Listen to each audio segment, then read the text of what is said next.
యెహోషువ 2. ఈ మాట నేను ఎందుకు ప్రారంభిస్తున్నానంటే, దేవుడిచ్చిన ఈ మాట ఎంతో విలువైనది. ఈరోజు మీ జీవితంలో అనేక మందికి గోడలు అడ్డు ఉన్నాయి. ఎవరెవరి జీవితంలో గోడలు అడ్డు ఉన్నాయో ఒకసారి చేతులైతే హల్లెలూయా చెప్తారా? ఆ గోడలు నాశనమైపోవునుగాక. మనం చూడాలి, దేవుడు ఇశ్రాయేలీయుల్ని రక్షిస్తానికి, విడిపిస్తానికి మోషేను కోరుకున్నాడు. నేను ఎప్పుడు సవాలుగా తీసుకుంటాను, దేవుడు ఒక్క మనిషిని వాడి ఎన్ని గొప్ప కార్యాలు చేయగలుగుతాడో మోషే బట్టి చూపించాడండి. It is by one man, ఒక్క మనిషి. ఈరోజు మీరు, నేను ఒక్కడనే ఉన్నాను, నేను ఒక్కడనే చేయాలా, నాకు ఒక్కడికే కుదురుతుందా, కెన్ ఐ అలోన్ డూ, నేను ఒక్కడనేనా అనే ప్రశ్న మీకుంటే దేవుడు జ్ఞాపకం చేస్తున్నాడు. మోషే జీవితాన్ని చూడండి. మోషే ఒక్కడే తన కుటుంబం తన సహాయంగా నిలబడలే. 10 మంది ఆయన చుట్టూ సహాయంగా నిలబడలే. ఆయన చుట్టూ ఉన్నవారు ఆయన పట్టుకుని కిందకి లాగేవారే కానీ తోసేవారిగా కనబడలే. He had to go through emotional stress, physical stress, mental stress, అన్నీ ఆత్మీయంగా, శారీరకంగా అన్ని విషయంలో ఒత్తిడి. నాకు కుదరలేదన్న మాట మోషే జీవితంలో దేవుని దగ్గర పిలవబడిన తర్వాత రాలేదండి. ఆయన అంతా ఇదైన తర్వాత కూడా, మనుషులు ఆయన దూషించిన తర్వాత కూడా దేవుడు అన్నాడు ఒక్కసారి, ఏమని తెలుసా? మోషే, నువ్వు అడ్లే ఈ మనుషులందరినీ, ఇశ్రాయేలులందరూ నాశనం చేస్తా, నువ్వు అడ్డులే, వీళ్ళందరూ నాశనం చేస్తా, అయిపోయింది, వీళ్ళందరూ ఇంకా పనికిరాడు, వేస్ట్ అన్నాడు దేవుడు. కానీ మోషే ఏమంటాడు తెలుసా? ప్లీజ్ లార్డ్, దయచేసి ప్లీజ్, నువ్వు మాట ఇచ్చావు, నేను నిబంధన చేసావు, వీరిని కాపాడుతానన్నావు, వీరిని provide, you said you will take care of them, వాళ్ళకి అన్నీ అనుగ్రహిస్తానన్నావు, వాళ్ళకి పోషిస్తానన్నావు, వాళ్ళని కాపాడుతానన్నావు, వాళ్ళు వాగ్దాన భూములకు తీసుకెళ్తా అన్నావు, దయచేసి నువ్వు మాట ఇచ్చావు, వాళ్ళకి ఏం చేయొద్దు, ప్లీజ్ అడ్డు నిలబడ్డాడు. అంటే how much could one man transform his self? ఈరోజు మనం కూడా నేర్చుకోవాల్సిన the personal psychological, spiritual, mental transformation. ఈరోజు అపవాదం అంటున్నాడు, నువ్వు ఒక్కడవే చేయలేవు, నీకు ఒక్కడికే కుదరదు, నీకు ఒక్కడికే చేత కాదు. కానీ మోషే జీవితంలో he's been an extraordinary leader. ఎర్ర సముద్రం పాయలవుతాం వాజ్ ఎ హిస్టరీ. ఈ రోజు కూడా వాక్యంలో కూడా చివరి వరకు మనం చూస్తే ఎర్ర సముద్రం పాయలవుతాం వాజ్ ఎ ట్రేడ్ మార్క్. ఎర్ర సముద్రము ఈ రోజు కూడా బాప్తిసానికి సాదృశ్యం ఎర్ర సముద్రం అని మాట్లాడతాం. దేవుడు చేయగలిగిన కార్యానికి సాదృశ్యం ఎర్ర సముద్రం అంటాం.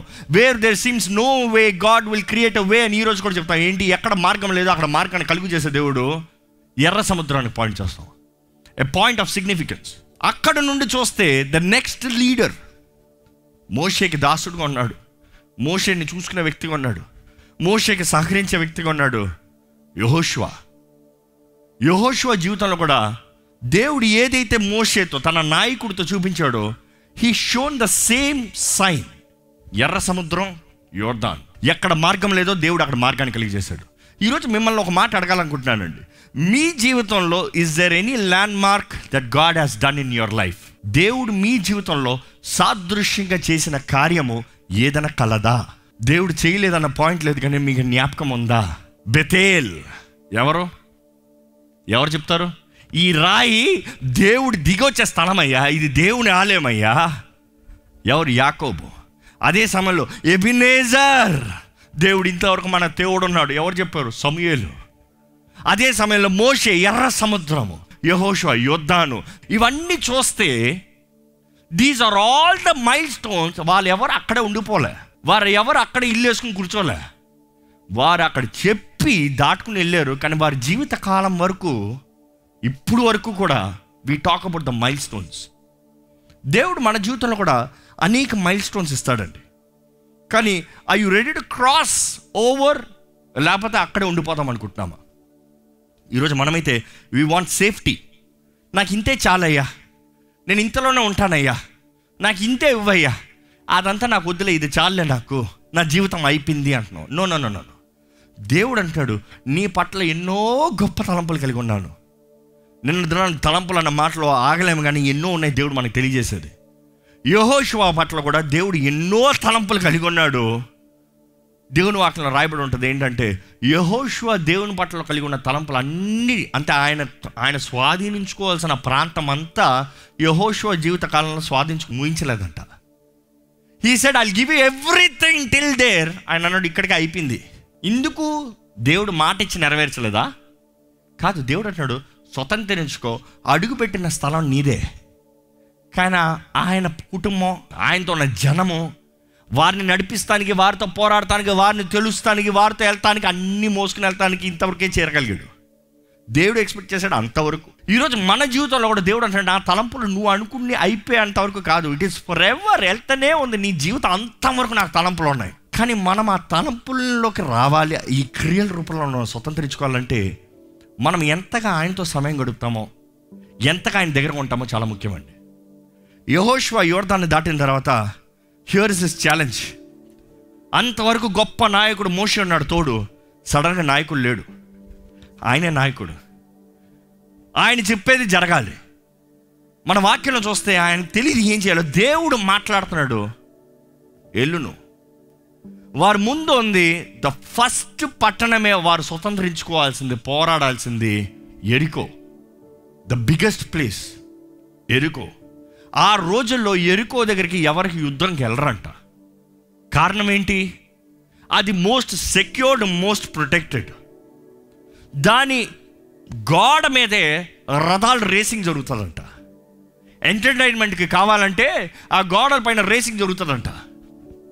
అంత విశాలమైన గోడలు, ఎంతో ఎత్తైన గోడలు, 2 ప్రాకారాలు ఉంటాయి, 2 గోడలు. శత్రువు ఎవరైనా రావాలంటే చాలా కష్టం.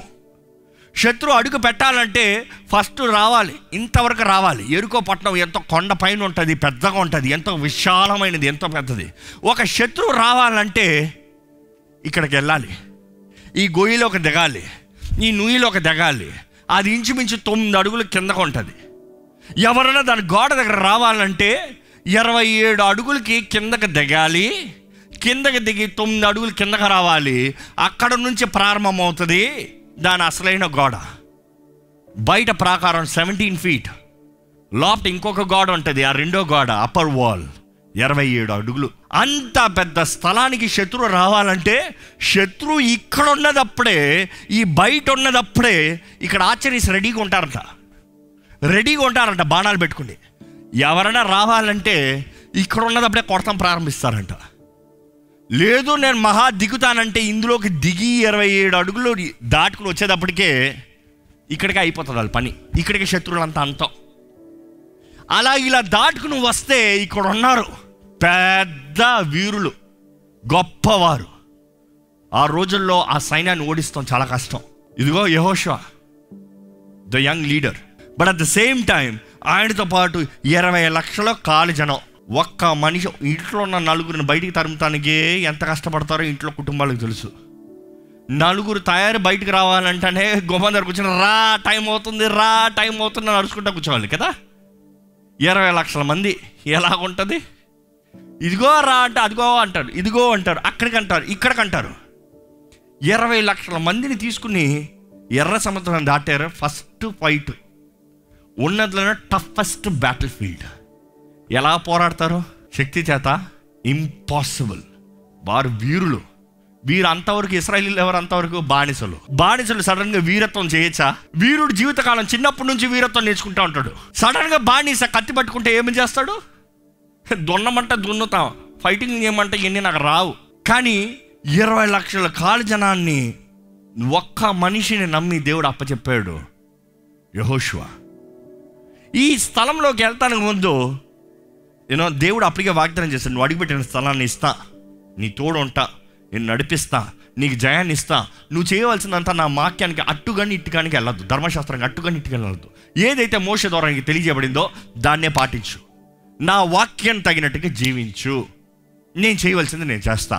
దేవుడు మాట ఇచ్చాడు. యెహోషువ 2 వ్యక్తుల్ని ద స్పైస్ ఇద్దరిని వేగు చూస్తానికి పట్టణంలోకి పంపించాడంట. ఒక్కసారి చదువుదామండి. 2వ అధ్యాయం 1వ వచనం నుండి చదువుదాం.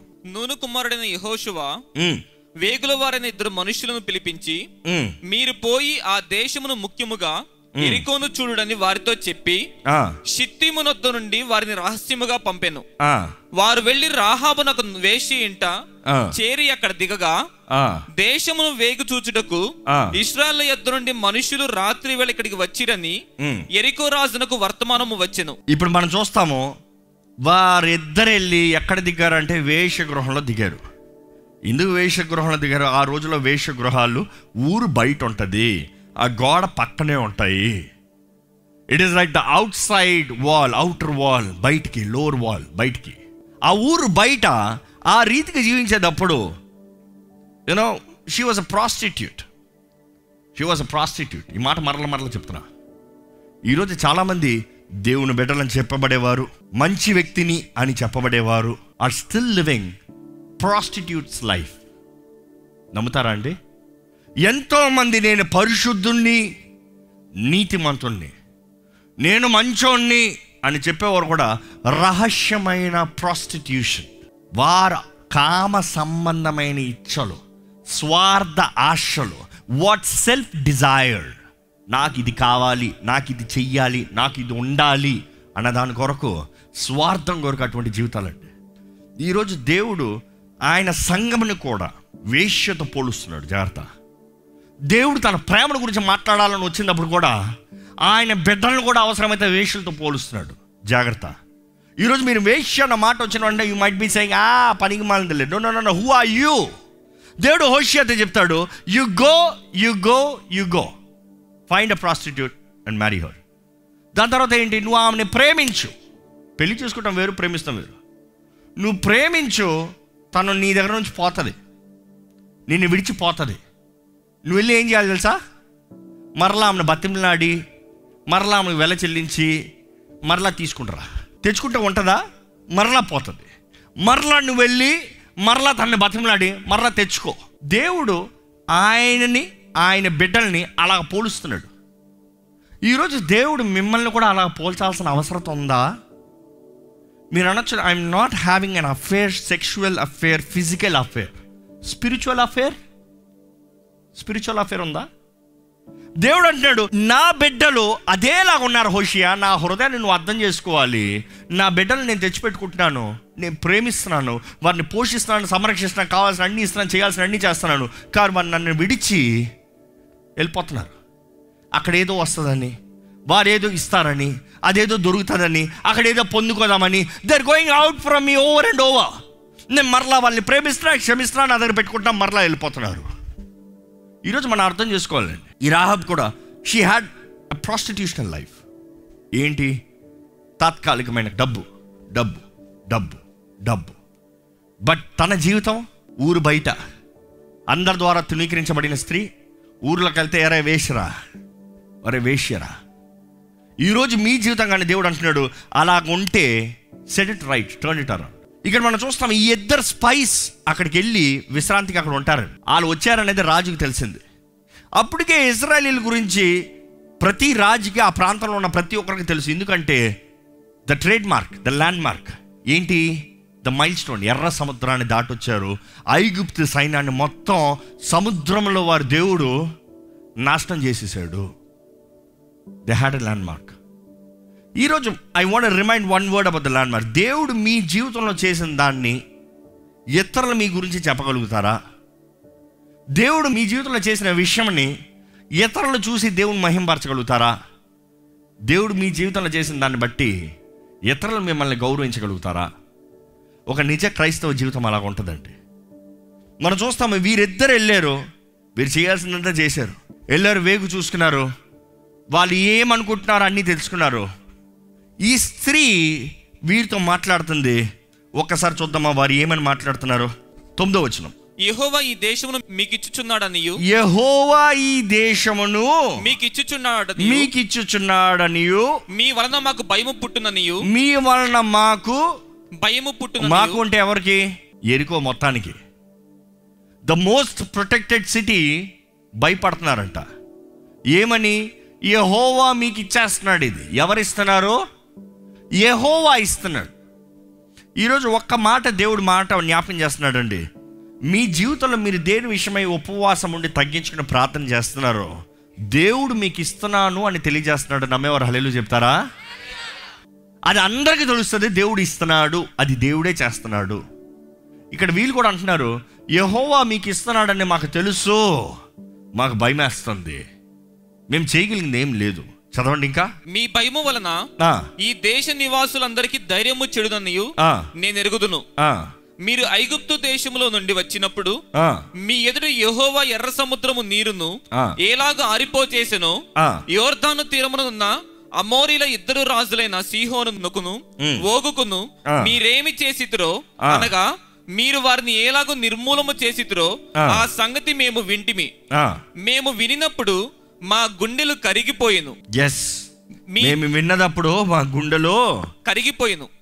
ఈరోజు దేవుడు తెలియజేస్తున్నాడు, మీరు దేని విషయమై పోరాడుతున్నారో దాంట్లో మీకు జయం ఉంటుంది. మీ శత్రు గుండె కరిగిపోతుంది. నమ్మేవారు హల్లెలూయా చెప్తారా?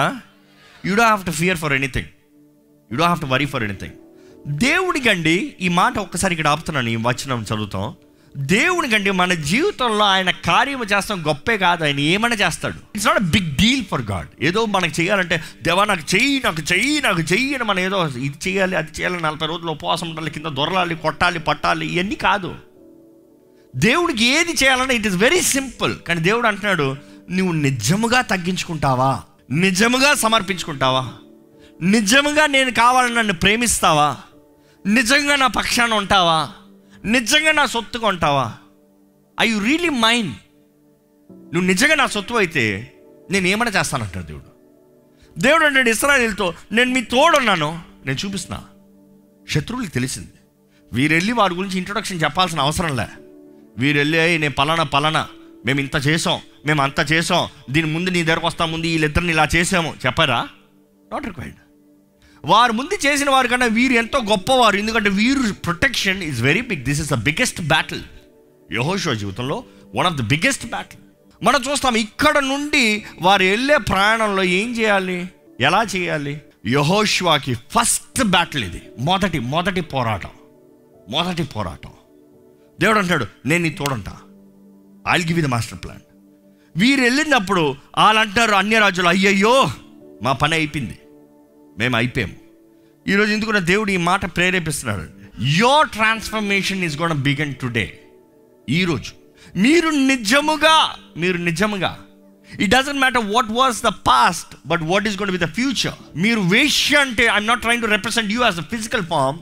ఆత్మీయతనంలో, ఆత్మీయ జీవితంలో దేవునికి దూరంగా, దేవునికి విరోధంగా, దేవుని గాయపరిచే రీతిగా, దేవుని స్థానాన్ని ఇంకోలిగిస్తూ, దేవుని సమయాన్ని ఇంకో ఇస్తూ జీవించారేమో. కానీ దేవుడు అంటున్నాడు, if you come back to me I will do a new beginning. ఒక నూతన కార్యాన్ని జరిగిస్తా, ఒక నూతన ప్రారంభాన్ని ఇస్తా, నేను నీ తోడుంటా, నేను నీకు జయం ఇస్తా, నేను నిన్ను ఆశీర్వదిస్తా. దేవుడు తెలియజేస్తున్నాడు. Is very clear on this point. ఈరోజు మీరు నిజముగా నమ్మితే దేవుని అలాగే స్తుతించమని పెడుకుంటానండి, దేవుని స్తుతించమని పెడుకుంటానండి. మీ స్వరమెత్తి దేవుని స్తుతించండి. నీకు వందనములయ్యా, నా జీవితంలో నీవు ఇస్తున్న జయం బట్టి వందనములు. నీ రక్తము ద్వారా నేను నిబంధన చేయబడిన వాడిని, నీ రక్తము ద్వారా నేను కడిగి పరిశుద్ధపరచబడిన వ్యక్తిని, నీ రక్తము ద్వారా నీ సొత్తుగా మార్చబడుతున్న వ్యక్తిని. అయ్యా, మీరు ఇప్పటికే వేశ్య జీవితాన్ని జీవిస్తే దేవుని చెప్పండి, forgive me lord, I'm sorry lord. నీవే నా దేవుడివి, నీవే నా రాజువి, నీవే నా ప్రాణప్రియుడివి, నీతో పాటు నా జీవితం ఉంటుందయ్యా. I will live with you Lord. నీ చేతులకు సమర్పించుకుంటాను, నీ చేతులకు సమర్పించుకుంటానయ్యా. సమర్పించుకోండి, దయచేసి మీ జీవితాలు దేవుని చేతులకు సమర్పించుకోండి. మీ జీవితాలు దేవుని చేతులకు సమర్పించుకోండి. ఆయన నిబంధనలోకి, నూతన నిబంధన, క్రీస్తు యేసు రక్తము ద్వారంగా మనం నిబంధన చేయబడిన వారిని, క్రీస్తు యేసు రక్తము ద్వారంగా మనము నూతన పరచబడిన వారిని. You are under the covenant, you are protected. ఆయన రక్తం మిమ్మల్ని కప్పితే మీరు కాపుదలు ఉన్నారు, ఆయన రక్తం మిమ్మల్ని ముడితే యు ఆర్ ప్రొటెక్టెడ్. ఏ హాని మీ దగ్గర రాదు, ఏ కీడు మీ దగ్గర రాదు. మీ పక్కన 1000 మంది పడినాడు, మీ కుడి పక్కన 10,000 మంది కూలినాడు, ఏ అపాయము నీ యుద్ధకి రాదు అని దేవుడు అంటున్నాడండి. I'm protecting you. మీ జీవితంలో ఆయనకు ఆయాస కలిగించేది ఏదో ఒక్కటి ఉండో కూడా ఆయన క్షమించమని అడగండి. ఈరోజు కృపాకాలంలో, కృపా సమయంలో మనం ఉన్నాం. ఆయన రక్తము సిద్ధంగా ఉంది మనల్ని కడిగి పరిశుద్ధపరుస్తానికి. ఆయన రక్తము సిద్ధంగా ఉంది మనల్ని నూతన పరుస్తానికి. His blood is enough. ఆయన రక్తము చాలు. పరిశుద్ధుల ప్రేమ తండ్రి, ఇదిగోనయ్యా నీ పాదాల దగ్గరకు వస్తున్నామయ్యా. నీ పోలి వంటి వారు ఎవ్వరూ లేరయ్యా, నీకు సాటి ఎవ్వరూ లేరయ్యా. నీవు గొప్ప దేవుడు అయ్యా, గొప్ప దేవుడు అయ్యా. ఇంతవరకు మా జీవితంలో తిరిగి చూస్తే ఎన్ని ఘనమైన కార్యములు చేసావు, ఎన్ని కార్యములు మేము ధైర్యంతో చెప్పగలుగుతాము ఇది నీవు చేసావు. దాన్ని బట్టి మాకు ఈ ధైర్యం ఉందని. దేవా, ఈ కూడొచ్చిన ప్రతి ఒక్కరి జీవితాన్ని నీవు ముట్టమని వేడుకుంటానయ్యా. వీరందరి జీవితంలో నీ మహిమని కనపరచమని వేడుకుంటామయ్యా. నీ ఆత్మ కార్యాన్ని వీరి జీవితాల్లో జరిగించమని వేడుకుంటామయ్యా. దేవా, మనుషులు వీరిని ఏమని పిలుస్తున్నారు కాదయ్యా, వీరి గతంలో వారి జీవితం ఏమని కాదయ్యా. దేవా, నీతో నిబంధన చేయబడితే, నీ ద్వారా వాగ్దానం చేయబడితే, దేవా, వారి జీవితాన్ని ఎన్నటికి ఆశీర్వాదకరంగా మారుస్తామయ్యా. దేవా, నువ్వు మాకు జయం ఇస్తున్నావు, నమ్ముతున్నామయ్యా. It doesn't matter we don't have experience, it doesn't matter we know a things or not. మాకు తెలిసినా తెలియపోయినా, మాకు కుదిరినా కుదరకపోయినా, దేవా, మేము నమ్ముతున్నామయ్యా, నువ్వు మా ద్వారంగా నీ కార్యములు జరిగిస్తున్నావని. దేవా, కూడొచ్చిన ప్రతి ఒక్కరి జీవితంలో ఒక నూతన ప్రారంభం దయచేయమని అడుగుకుంటామయ్యా. New beginning Lord, new mindset, new thinking Lord, new dimension Lord. అయ్యా, వారి జీవితంలో ఒక నూతన తలంపును అనుగ్రహించమని వేడుకుంటాము, నూతన మార్గంలో తెరమని వేడుకుంటాము. దేవా, నీవు వారి తండ్రిగా, వారి దేవుడిగా, వారి భర్తగా ఉండమని వేడుకుంటానయ్యా. ఎక్కడ శత్రువు ఎవరిని మొట్టనవద్దు. నీ వాకు జీవము కలిగింది, మాకు ధైర్యాన్ని ఇచ్చేదయ్యా, మాకు నిరీక్షణ ఇచ్చేదయ్యా. We believe your word Lord. నీ మాటను నమ్ముచున్నామయ్యా. నీ రక్తము ద్వారా అభిషేకించబడాలని వేడుకుంటున్నామయ్యా. ఎవరెవరైతే ఇక్కడ విశ్వాసంతో నిలిచి నీ రక్తముతో అభిషేకించబడాలని ఆశపడుతున్నారు, ఇప్పుడే క్రీస్తు యేసు రక్తము, సిలువలో కార్చబడిన ఆ రక్తముతో మమ్మల్ని అభిషేకించమని వేడుకుంటున్నామయ్యా. Anoint us with your blood Lord. నీ రక్త దారాలు మా మీద ప్రోక్షించమని వేడుకుంటున్నాము. నీ రక్తంతో మమ్మల్ని కడిగి పరిశుద్ధపరచమని వేడుకుంటున్నాము. నీ ఆత్మ నివసించే ఆలయంగా మా ప్రతి ఒక్కరి దేహంలో చేయమని వేడుకుంటున్నామయ్యా. ప్రతి అపవాది తంత్రాలను, అపవాది కార్యాలను లయపరచమని వేడుకుంటాం. నీ అగ్ని, నీ సన్నిధి, నీ తోడు, నీ సంచారం మా తోడుంచి నీ సాక్షులుగా మమ్మల్ని నిలబెట్టమని, తిరిగి వెళ్తున్న ప్రతి ఒక్కరి కాల్సిన క్షేమాన్ని దయచేయమని నజరేయుడైన యేసు నామమున అడిగి వేడుచున్నాం తండ్రి. ఆమేన్.